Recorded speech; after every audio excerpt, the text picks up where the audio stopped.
Assalamualaikum warahmatullahi wabarakatuh. Salam sejahtera selalu untuk kita semua. Semoga kita tetap dalam lindungan dan ridha Allah Subhanahu wa Ta'ala. Amin. Perkenalkan, saya Sodri, guru SMA Negeri 4 Pandeglang, mata pelajaran Matematika Wajib kelas 12 IPA. Dalam kesempatan ini, saya akan mempersembahkan video pembelajaran untuk belajar jarak jauh. Namun sebelum lebih lanjut, alangkah baiknya kita awali dulu dengan basmalah bersama-sama. Bismillahirrahmanirrahim. Mudah-mudahan video yang saya persembahkan ini bisa bermanfaat, bisa mengantar pemahaman, bisa memberikan pencerahan kepada para peserta didik, khususnya para siswa-siswi SMA Negeri 4 Pandeglang, lebih khusus lagi para siswa-siswi kelas 12 IPA. Baiklah, para peserta didik sekalian, kita langsung saja untuk mengikuti video pembelajaran berikut ini.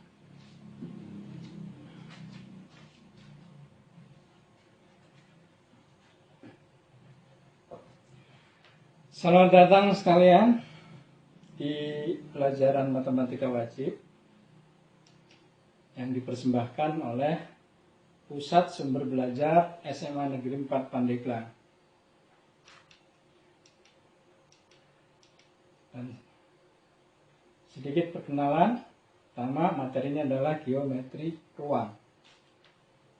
Kelas 12 IPA semester ganjil insya Allah akan bersama saya, Sodri SPD MPD NIP 1968 0930 1997 02 1002. Dan sebelum lebih lanjut, kita perlu mengetahui kompetensi dasarnya dulu, yaitu mendeskripsikan jarak dalam ruang antar titik, titik ke garis, dan titik ke bidang.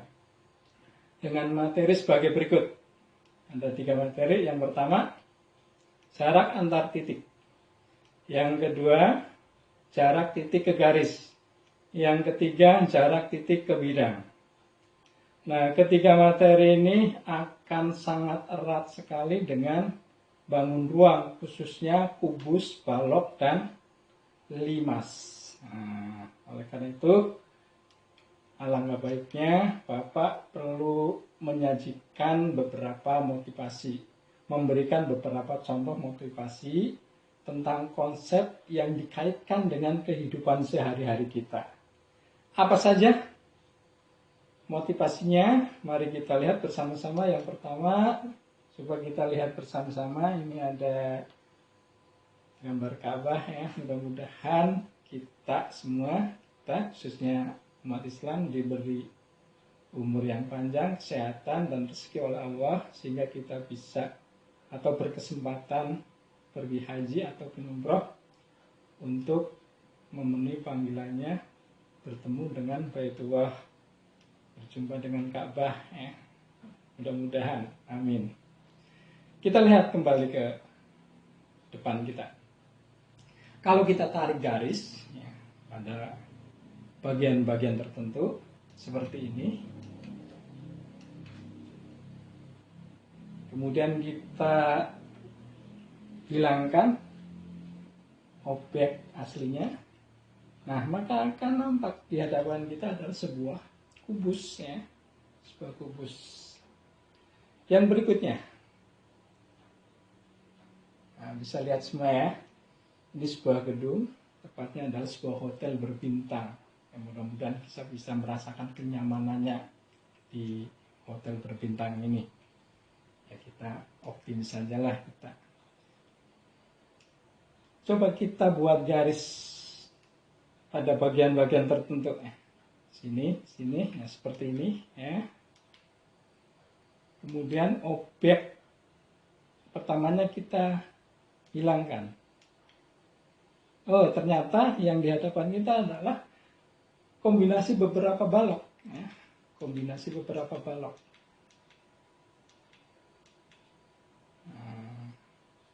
Oke, yang berikutnya.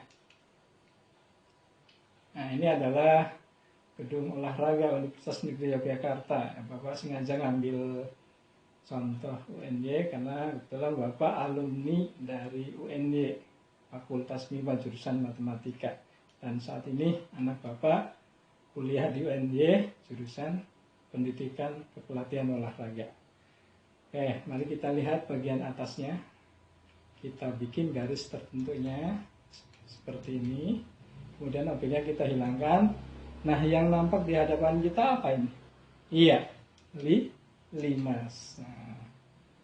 Nah, dari ketiga contoh sebagai bentuk motivasi ini, apa sih katanya dengan materi yang akan kita pelajari? Ya tentu banyak sekali ya. Sebagai contoh kita kembali ke hotel tadi. Nah, kebetulan tetangga saya ada yang kerja di ini bagian instalasi listrik dan instalasi air. Nah, di situ nanti ada beberapa kabel pralon, kabel untuk instalasi listrik, pralon untuk instalasi air. Dan diharapkan agar bisa meminimalkan kabel yang dibutuhkan ataupun pralon yang dibutuhkan. Nah, berarti harus yang terpendek. Harus kabel yang seirit mungkin, pralon seirit mungkin. Nah, agar irit maka diambil jarak, karena jarak merupakan panjang terpendek dari sebuah objek. Nah, ini pentingnya kita belajar materi ini. Kita lanjut pada materi berikutnya. Materi prasyarat. Kenapa harus disajikan materi prasyarat? Iya, tentu penting sekali. Karena sebelum masuk pada materi inti, maka ada beberapa materi yang harus dikuasai dulu sebelum materi inti itu kita pelajari. Dan biasanya materi masih prasyarat sudah dipelajari di kelas 10 ataupun kelas 11. Jadi di sini materi prasyarat ini sifatnya hanya mengingatkan kembali saja, tidak dibahas secara detail. Ya ibaratnya kalau kita mau naik ke gedung bertingkat ya, nggak mungkin dong kita langsung ke lantai 3, tentu kita harus melalui lantai dasar, lantai 2, baru lantai 3, begitu seterusnya. Demikian juga dalam materi ini ya. Jangan sampai kita terkendala pemahamannya gara-gara kita tidak paham materi syaratnya. Apa saja materi syarat? Yuk kita lanjut. Yang pertama berkaitan dengan segitiga siku-siku. Ya, kita sudah tahu bersama ya, segitiga siku-siku itu memuat sudut siku-siku atau 90 derajat. Jadi ketiga unsur sisinya itu punya nama tersendiri. Ada yang disebut dengan sisi siku, ada yang disebut dengan sisi miring. Yang pertama pada segitiga berlaku teorema Pythagoras, yaitu jumlah kuadrat sisi siku sama dengan kuadrat sisi miringnya. Sebagai ilustrasi, yuk kita lihat gambar 1. Nah, ada segitiga di sudut siku-sikunya, sudut alfa, maka X dan Y ini merupakan sisi siku-siku, sedangkan R merupakan sisi miring. Nah, dengan melihat gambar 1 ini, ya, kita bisa menuliskan persamaan Pythagorasnya. Bagaimana persamaan Pythagorasnya? Iya, X kuadrat ditambah Y kuadrat sama dengan R kuadrat. Sesuai dengan teorema Pythagoras, jumlah kuadrat sisi siku sama dengan kuadrat sisi miringnya. Baik, anak-anakku sekalian, kita lanjutkan materi yang berikutnya, yaitu demi sami desa, trigonometri ya. Demi sami desa itu hanya sebuah istilah saja ya, agar kita mudah mengingatnya. Kadang-kadang kalau kita dengan kata-kata yang familiar, kita mudah sekali untuk mengingatnya daripada kata-kata yang tidak familiar ya, asing di telinga kita.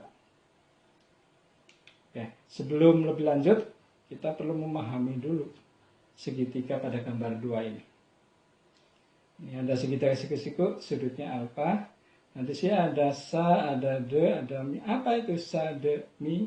Ya, sa berarti sisi siku di samping sudut. Dalam hal ini sudutnya adalah sudut alfa.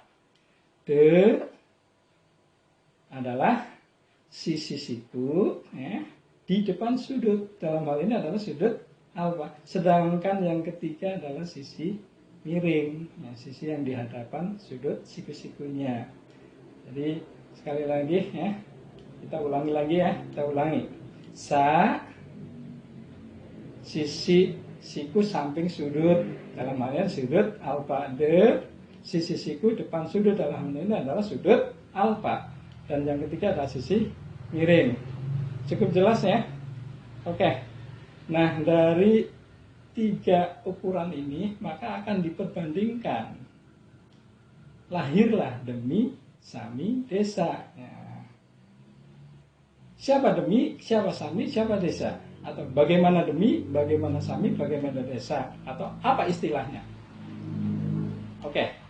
Istilahnya adalah yang pertama sin alfa, cos alfa, tan alfa, tangan alfa. Kenapa harus alfa? Karena yang di sini yang ditampilkan adalah sudut alfa. Jadi sinus alfa, kosinus alfa, tangan alfa. Apa definisi dari sinus alfa? Definisinya adalah sisi siku di depan sudut alfa. Dalam hal ini adalah kita singkat dengan de, ya, dibagi sisi miring. Kemudian definisi dari kosinus alfa adalah sisi siku samping sudut alfa dibagi sisi miring. Sedangkan tangan alfa, sisi siku depan sudut alfa dibagi sisi siku samping sudut alfa. De dibagi sa. Kemudian kita singkat lagi ya, biar lebih ringkas lagi. Kita singkat sebagai sin demi, cos sami, tan desa. Kemudian kita ringkas lagi yang di blok merah itu, yang di blok pada tulisan merah ini. Nah, demi, sami, desa. Inilah yang selanjutnya kita untuk mengingat. Ya boleh kalau misalkan anak punya istilah lain yang lebih enak untuk diingat ya silahkan. Tapi ini hanya salah satu saja ya. Demi, sami, desa. Demi berarti depan dibagi miring untuk sin. Sami berarti samping dibagi miring untuk kos. Desa berarti depan dibagi samping untuk tangan. Demi, sami, desa. Sekali lagi ingat demi, sami, desa. Oke, kalau kita kaitkan dengan gambar 1, balik ke gambar 1 ya. Sesuai dengan definisinya, maka sin alfa sama dengan Y per R. Cos alfa sama dengan X per R. Dan tan alfa sama dengan Y per X. Baik anak-anak sekalian, kita lanjutkan materi prasyarat berikutnya. Ya, sebelum melanjutkan materi prasyarat ada sedikit contoh ya berkaitan dengan teorema Pitagoras dan trigonometri. Nah, ini ada sebuah segitiga siku-siku. Sisi siku ini adalah 6 dan 8. Sisi miringnya belum ada ya. Jadi masih ada unsur yang belum diketahui. Nah, pertanyaannya adalah pada gambar di samping tentukan nilai cos alfa, sin alfa dan tangan alfa. Untuk menyelesaikan soal semacam ini, maka kita harus melihat unsur apakah yang belum ada. Maka itu harus dicari dulu. Nah, dalam hal ini yang belum ada adalah sisi miringnya ya. Kita simbolkan dengan R. Maka sesuai dengan teorema Pitagoras, persamaannya adalah 8 kuadrat ditambah 6 kuadrat sama dengan R kuadrat. Jadi R kuadrat sama dengan 64 ditambah 36 sama dengan 100. Dengan demikian R sama dengan akar 100 sama dengan 10. Ya. Jadi sisi miringnya sudah ketemu yaitu 10. Kita tulis saja ya. Nah, 10 di sini. Ya. Dengan demikian kita bisa menentukan sin, cos, tan untuk alfa. Ya. Sin alfa depan dibagi miring, berarti 6 dibagi 10. Cos alfa samping alfa, sisi ke ya, sisi ke samping alfa dibagi sisi miring 8 dibagi 10. Sedangkan tangan alfa, sisi siku depan sudut alfa 6 dibagi sisi samping alfa yaitu 8. 6 per 8. Kalau kita desimalkan 6 per 10 0,6, 8 per 10 0,8, 6 per 8 sama dengan 0,75 ya. Oke, baik. Kita lanjutkan materi berikutnya. Bagaimana cara menentukan tinggi segitiga siku-siku, tetapi tinggi yang ditarik dari sudut siku-sikunya. Nah, kita lihat dulu ilustrasi sebuah segitiga siku-sikunya ya. Nah, di sini kita sajikan segitiga ABC dengan siku-siku di C. Ya. Dan dalam aturan penulisan agar mudah ya, ini untuk mempermudah aja. Jadi di depan sudut A kapital kita namakan sebagai sisi A kecil ya. Di depan sudut B kapital kita namakan sebagai sisi B. Di depan sudut C kapital kita namakan sisi C. Nah, yang akan kita cari adalah tinggi yang ditarik dari sudut C, karena sudut C kan siku-siku ya, jadi nananya tarik ke sini. Nah, semacam ini. Ini yang akan kita cari. Tinggi, salah satu tinggi dari segitiga siku-siku. Karena setiap segitiga itu mempunyai 3 tinggi. Nah, pada segitiga siku-siku A, B jelas itu merupakan tinggi ya. A tinggi, B juga tinggi. Karena tinggi itu harus tegak lurus terhadap alas. Jadi kalau ketika A sebagai alas maka B-nya sebagai tinggi. Ketika B sebagai alas maka A-nya sebagai tinggi. Nah, untuk yang satu ini ya, nah, belum kelihatan, harus kita cari.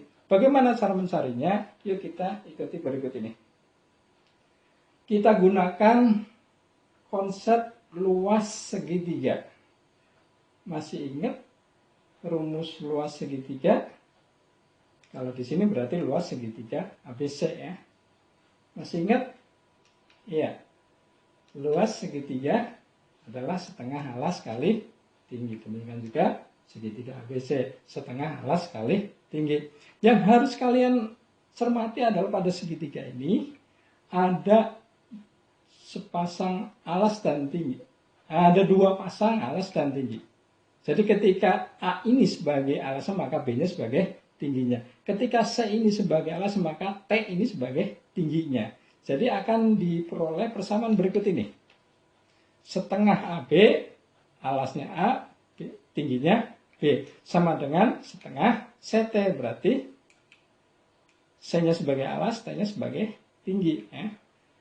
Nah ini karena ini perkalian, kita bisa meng-cancel setengah. Karena setengah kan bukan 0 ya, jadi bisa di-cancel.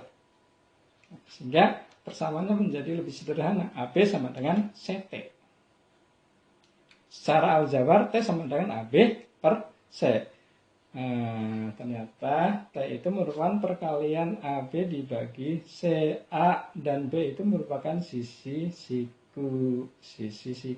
Jadi perkalian sisi dibagi sisi miring. Maka secara umum bisa kita tuliskan sebagai berikut.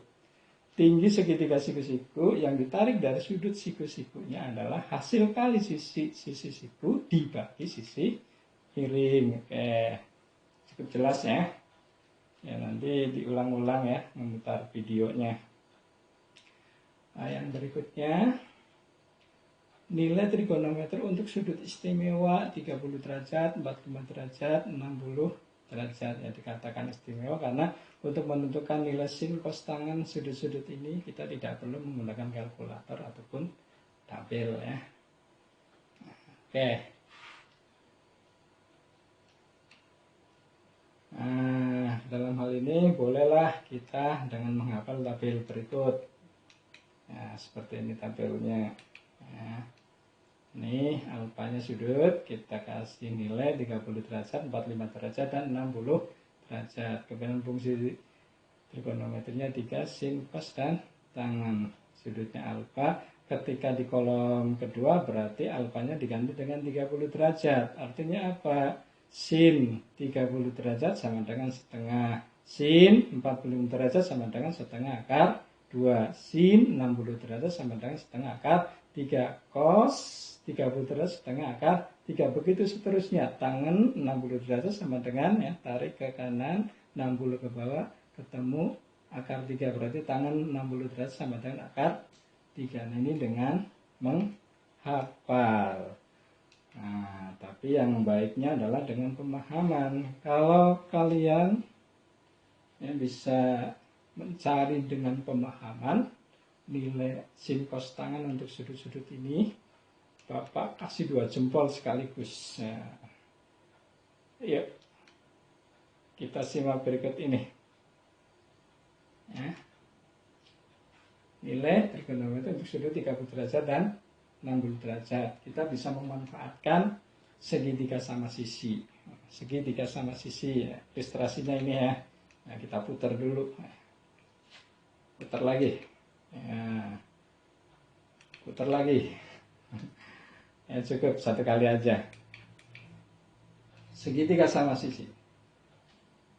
Apa ciri khasnya segitiga sama sisi? Iya, yang pertama adalah sudutnya bagaimana? Ketiga sudutnya sama besar. Berapa? Ya, di sini berapa? Iya, 60 derajat. Jadi sudutnya 60 derajat, ya. Sama besar. 60, 60, 60. Kecuali sudut sisi yang cacat, ya. Error gitu. Oke, yang berikutnya. Ciri khas yang berikutnya adalah namanya saja segitiga sama sisi. Maka sisi-sisinya sama panjang. Ketiga sisinya sama panjang. Artinya apa, Nana? Kalau salah satu sisinya 1, maka yang lain pun 1.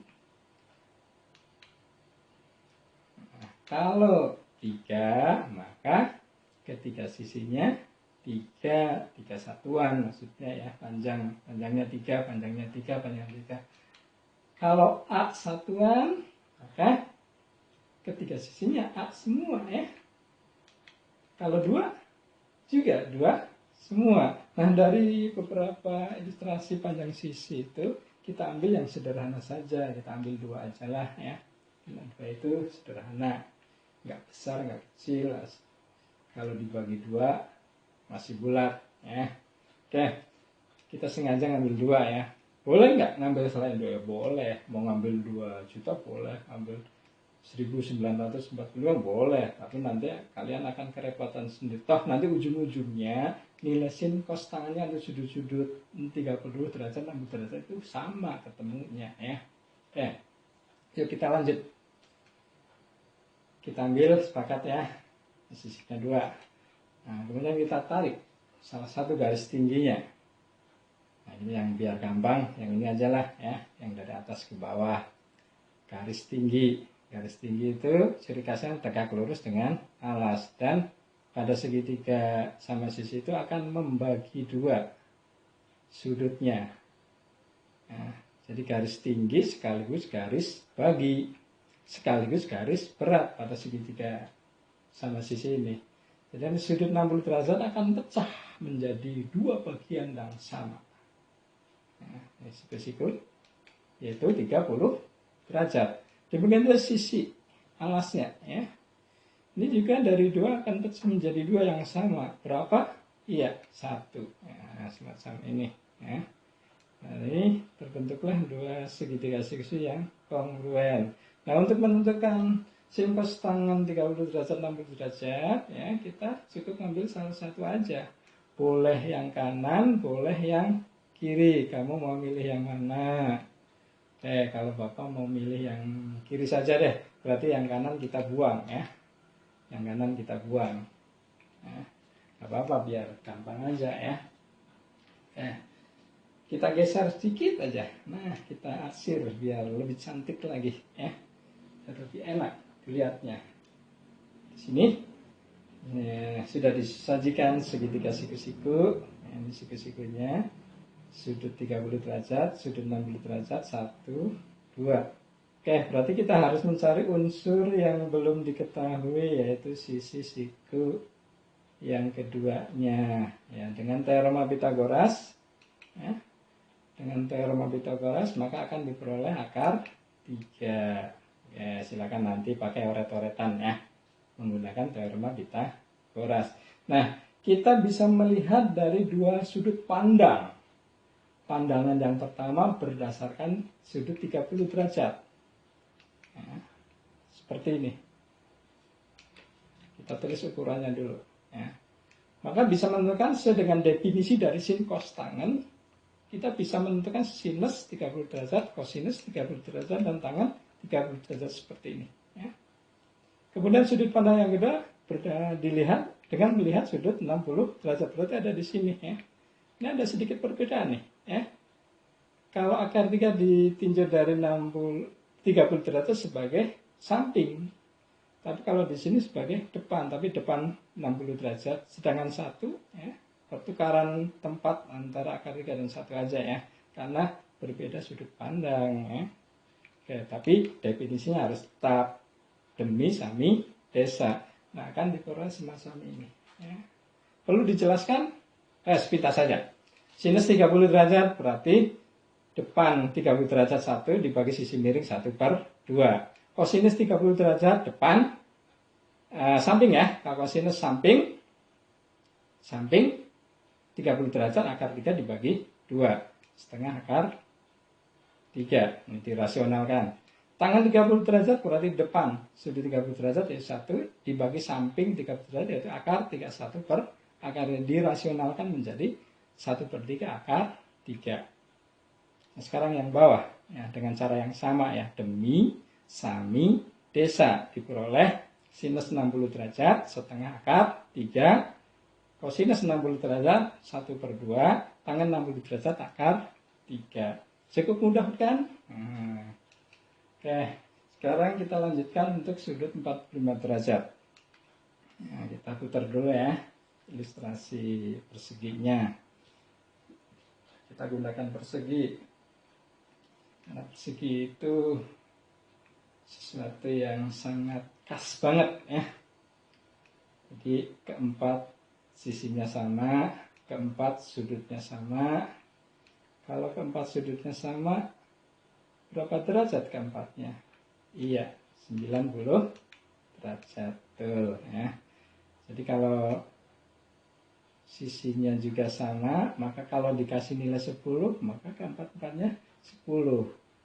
Kalau misalkan sisinya 5 ya, keempat-empatnya 5. 1 keempat-empatnya 1. Nah, ada ukurannya ya. Kita ambil dari beberapa ilustrasi panjang sisi, kita ambil satu aja ya yang paling sederhana. Karena mau dikasih berapapun nanti nilai sin cos tangen 45 derajatnya itu sama, jadi kita ambil yang paling sederhana aja. Oke, kita buat salah satu diagonalnya. Nah, kita buat salah satu diagonalnya. Diagonal pada persegi itu pasti memotong sudut yang dilewati menjadi dua bagian yang sama. Jadi ini menjadi dua bagian sama, ini menjadi dua bagian yang sama. Berapa? Iya, 45 derajat. Oke, jadi kita sudah mempunyai dua segitiga siku-siku yang kongruen. Nah, kita butuh satu aja ya, jadi salah satunya kita hilangkan. Nah, kita pilih yang bawah aja ya. Oke, berarti yang atas kita hilangkan. Oke. Kemudian ini biar lebih nyaman, sekalipun tidak salah ya, jadi 90 derajatnya kita ganti dengan simbol siku-siku. Berarti 90-nya kita ganti dengan lambang siku-siku. Nah, lebih enak, lebih nyaman. Oke, kita cari dulu sisi yang belum diketahui. Nah, ini sisi miringnya. Dengan teorema Pythagoras, maka akan diperoleh berapa? Iya, akar 2. Dengan demikian sinus 45 derajat sama dengan 1 per akar 2. Demi D dibagi mi depan. Bagi mi kebetulan antara atas bawah sama saja ya. Yang kedua, ini ada sedikit kesalahannya, ini harusnya cosinus nih. Cosinus, tapi kebetulan antara sin dan cos untuk 45 derajat ini nilainya sama. Ya nanti diganti ya. Nanti tolong diganti ini. Ini adalah cosinus 45 derajat 1 per akar 2 dirasionalkan menjadi 1 per 2 untuk tangannya. Depan 1 dibagi samping 1, 1 bagi 1, 1. Oke, demikian anak-anak ya. Sedikit materi prasyarat, mudah-mudahan bisa mengantarkan pemahaman kita pada materi inti. Ya, Bapak berharap dan menganjurkan sekali agar kalian senantiasa belajar. Putar videonya 1 kali nggak paham, putar 2 kali, begitu seterusnya ya. Jangan mudah putus asa dan jangan lupa like and share. Oke, sekian dulu dari Bapak, dan sebelum kita akhiri, kita tutup dengan hamdalah bersama-sama. Alhamdulillahirabbil alamin. Assalamualaikum warahmatullahi wabarakatuh. Oh iya, untuk tugas nanti akan dikirim lewat Google Classroom. Biasa nanti waktunya 1 minggu ya. Jadi kalau misalkan hari ini dikirim hari Senin, maka deadline-nya sampai hari Jumat ya. Dadah.